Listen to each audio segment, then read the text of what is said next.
नमस्कार। मैं अजगर भूमि टीवी से बोल रहा हूं और आज का दिन है दिवाली का दिन। दिवाली के दिन पूजा हुई है हमारे दफ्तर और पूजा में शामिल थे मोहम्मद सिराज साहिल जो सीईओ हैं सुरेंद्र बंधु मीडिया।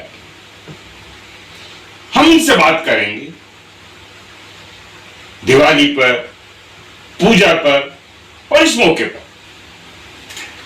मोहम्मद सिराज साहिल साहब, आपने पूजा में हिस्सा लिया, आपने तिलक धारण किया, चरणामृत ग्रहण किया, प्रसाद ग्रहण किया, प्रवचन सुना। कैसा लगा आपको? खुद को कैसा लगा? इस तरह की पूजा अर्चना में मैं बचपन से शामिल होता रहा हूं। हिंदू धर्म को जितना मैंने समझा है वो सारे समाज की, पूरे मानव जाति की, यहाँ तक कि पशु पक्षियों की भी उज्जवल भविष्य और उसके स्वास्थ्य और उसके कामना करता है कि वो जो है दीर्घायु हो, खूब संपन्न हो, उनका कल्याण हो। इस पूजा में भी मैंने पंडित जी के मुखार बिंदुओं से यही सब बातें सुनी।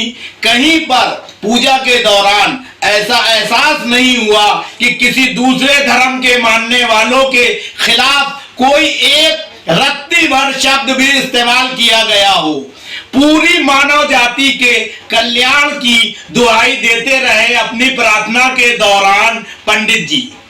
हमारे देश में इतना अच्छा माहौल है और हम मुसलमान हैं। मुसलमान होने का मतलब ये नहीं है कि किसी दूसरे धर्म की पूजा अर्चना में आप शामिल नहीं हो सकते। और मेरा उन कटमुल्लाओं की तरह, कट्टरपंथियों की तरह, आतंकी सोच रखने वालों की तरह ईमान कमजोर नहीं है कि अपने किसी भाई के दूसरे मजहब की प्रार्थना में शामिल होकर मेरा ईमान कमजोर हो जाएगा। इसलिए मैंने पूजा में भाग लिया और आगे भी लेता रहूंगा। साहिल साहब,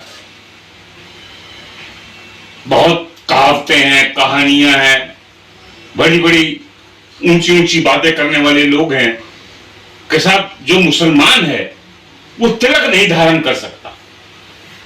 मुसलमान जो है तिलक नहीं धारण कर सकता, ये किसने कहा?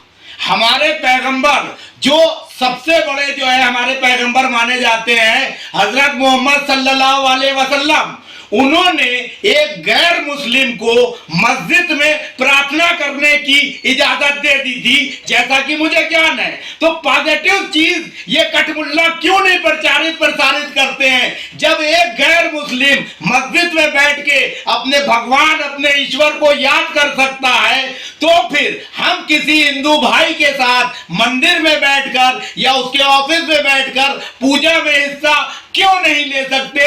टीका क्यों नहीं लगा सकते? सिर्फ टीका लगा देने से क्या मैं गैर मुस्लिम हो जाऊंगा? मेरा ईमान कमजोर हो जाएगा? ईमान को देखने की जिम्मेदारी उस परवरदिगार अल्लाह ताला की है। अल्लाह ताला, लोग कहते हैं, दिलों को जानता है। जब अल्लाह दिलों को जानता है तो वो हर बंदे की सोच को भी जानता है। अगर मेरी सोच ईमान वाली है और मैं किसी दूसरे मजहब वाले के साथ कंधे से कंधा मिलाकर उसकी प्रार्थनाओं में शिरकत करता हूं, तो ये मेरा अल्लाह देख रहा है। हमें इन कटमुल्लाओं से कोई सरोकार नहीं, ना कोई डर है। आपने बार बार कहा अल्लाह अल्लाह। अल्लाह क्या है? अल्लाह कौन है? अल्लाह जो है सर्वशक्तिमान ईश्वर है। दूसरे लोग ईश्वर कहते हैं, ईसाई लोग जीसस को मानते हैं, गौतम बुद्ध जो है अपना धर्म लेके आ गए, मोहम्मद साहब इस्लाम प्रसारित किया। लेकिन इसका यह नहीं मतलब है कि इस्लाम से पहले जो धर्म थे वो जाया थे। कुरान शरीफ में भी लिखा है, जैसा कि मुझे मालूम है, कि आप अपने पैगंबर और अपने मौलानाओं का आप उनका इस्तेकबाल करें, उनके बताए हुए रास्ते पर चले, लेकिन उसके अलावा भी जो नेक लोग आए हैं, अवतार आए हैं, उनका भी सम्मान करें। तो वो अवतार कौन है? अवतार भगवान श्री कृष्ण है, भगवान श्री राम है, विष्णु है, ये सब अवतार है। ये सब जब कुरान शरीफ में ये चीज जिक्र है तो इसको संकुचित मानसिकता के तहत वोट की राजनीति और एक धर्म विशेष को जो है सर्वोच्च बताने की बात करने वाले लोग क्यों करते हैं? अगर इस्लाम को फैलाना है तो आप इतनी अच्छी शिक्षाएं आप दो लोगों को कि लोग आकर्षित होकर आपके साथ आए। आप कट्टरपंथी मानसिकता करके दूसरे मुसलमान भाइयों के लिए भी खतरा पैदा कर रहे हो और गैर मुस्लिमों या दूसरे धर्म के मानने के बीच में नफरत पैदा कर रहे हो। क्या ये इस्लाम सिखाता है? आपने बहुत अच्छी बात कही कि क्या ये इस्लाम सिखाता है। अब कहा तो गुरु नानक ने भी कहा था, अव्वल अल्लाह नूर पाया कुदरत दे सब बंदे। लेकिन वहीं पर देश विरोधी ताकतें कभी खालिस्तान का नारा लगाती हैं, कभी देश को तोड़ने का नारा लगाती हैं। इसी तरह इस्लाम के मानने वाले जो भटके हुए लोग हैं वो देशों में बर्बादी ला रहे हैं, चाहे इंग्लैंड हो या भारत हो। जो लोग इस्लाम से भटके हुए हैं उनके लिए एक ही रास्ता है, गोली।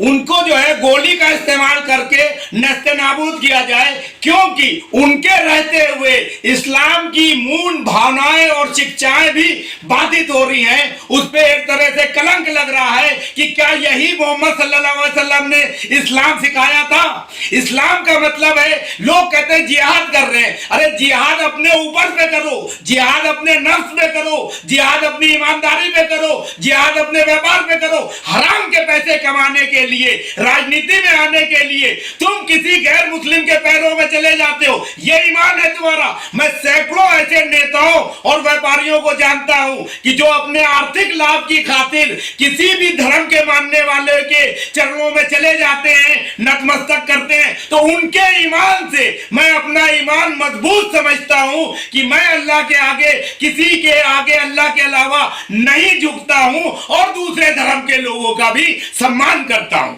बहुत बहुत धन्यवाद इस बात के लिए कि मैं हर धर्म का सम्मान करता हूं, चाहे वो हिंदू हो, मुस्लिम हो, सिख हो, ईसाई हो, बौद्ध हो, जैन हो, पारसी हो। और इसी बात के साथ फिर अगली बार मिलेंगे अजगर भूमि टीवी पर, इसी तरह एक और शख्सियत के साथ। बहुत बहुत धन्यवाद।